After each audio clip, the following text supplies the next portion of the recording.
چاہے تو چھوٹی سی دکان سے، چھوٹے سے رزق کے سبب سے اتنا دے دے کہ خاندان پلنے لگ جائے، اور نہ چاہے تو بڑے بڑے رزق کے نقشوں سے آدمی دھرے کا دھرا رہ جائے۔ الا لہ الخلق والامر، نظام اسی کا چلتا ہے۔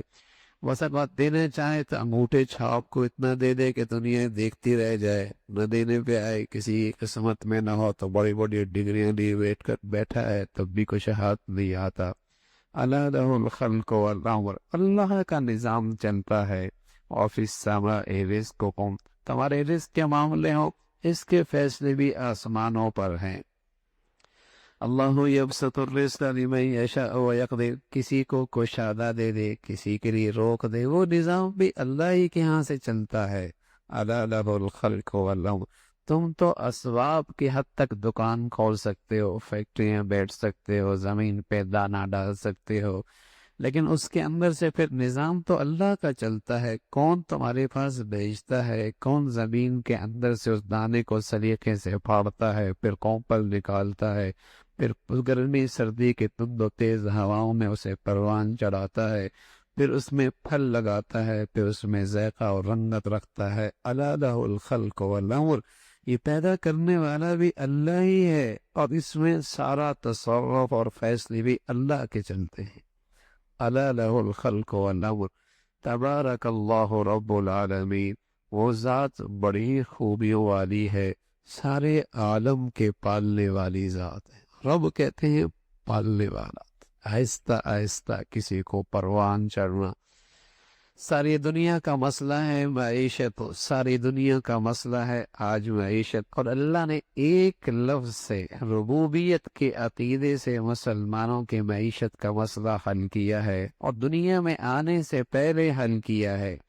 پھر دنیا میں آنے سے پہلے اس کا تجربہ بھی کروایا ہے، سبق بھی پہلے دیا، پھر اس کا تجربہ بھی کروایا، پھر دنیا میں بھیجا تاکہ تیرے لیے معیشت مسئلہ نہ بنے، اور تو معیشت کے خاطر اپنا ایمان، اپنا دین، اپنی آخرت نہ برباد کرے۔ سب سے پہلے سبق دی، الست بربکم، کون پالتا ہے تمہیں؟ دنیا میں آنے سے پہلے یہ سبق دیا، کہا اللہ تو پالتا ہے۔ اچھا، پھر ماں کے پیٹ میں رکھا، 3 اندھیروں میں رکھا، ماں کا رحم، ماں کی جھلی، ماں کا پیٹ، 3 اندھیروں میں تجھے کون کھلا رہا ہے؟ کون کھلا رہا ہے؟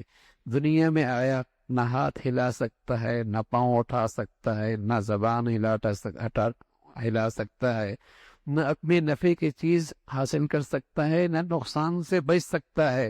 دنیا میں آتی ماں کی چھاتی میں اس کی غذا کا انتظام کس نے کیا، اور سب کے دلوں میں اس کی محبت کس نے ڈالی؟ سبق بھی پہلے دیا، اور پھر دنیا میں آتے اس کا تجربہ بھی کروایا۔ اس کے جسم میں ذرا سی جان کیا آتی ہے، عقل میں روشنی کیا آتی ہے، اب جسے کہیں کہ اعصاب میں قوت کیا آتی ہے، چلنے پھرنے کی طاقت کیا آتی ہے، یہ نادان سمجھتا ہے اب تو میں اپنے بل بوتے پہ میں معیشت کی گاڑی چلاتا ہوں، اب تو میں اپنی عقل و دانش کی بنیاد پر معیشت کی گاڑی چلاتا ہوں۔ ارے اماں کے پیٹ میں تیری معیشت کا مسئلہ حل کس نے کیا تھا؟ اور جب دنیا میں آیا تھا تیری معیشت کا مسئلہ کس نے حل کیا تھا؟ اب کیوں بھول گیا ہے؟ تو یہ سبق دیا کب؟ دنیا میں آنے سے پہلے۔ فرعون بھی کہا کرتا تھا انا ربکم الاعلی، معیشت کی ساری باغ ڈور میرے ہاتھ میں نہ کھلاؤں تم نہیں کھا سکتے، میں تمہارے لیے مسائل حل نہ کروں تمہارے مسائل حل نہیں ہو سکتے، انا ربکم الاعلی۔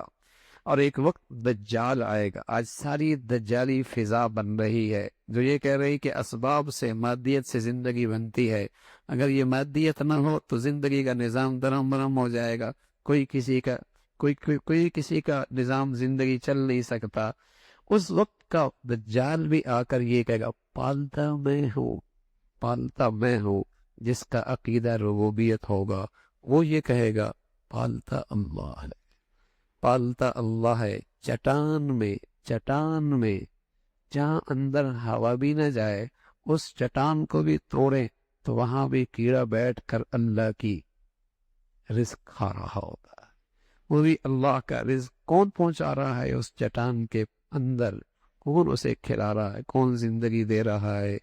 سمندر میں اتنی مچھلیاں، اگر آج کا انسان اس کی غذاؤں کا سوچے اور اس کے غذاؤں کا اندازہ کرے تو آدمی حیران ہو جائے کیسے ان کی وہ غذائیں پوری ہوتی ہیں۔ ارادہ الخلق والامر، اس اللہ کے لیے کیا مشکل، پیدا بھی وہی کرتا ہے، سارا نظام بھی اسی کے اختیار میں ہے،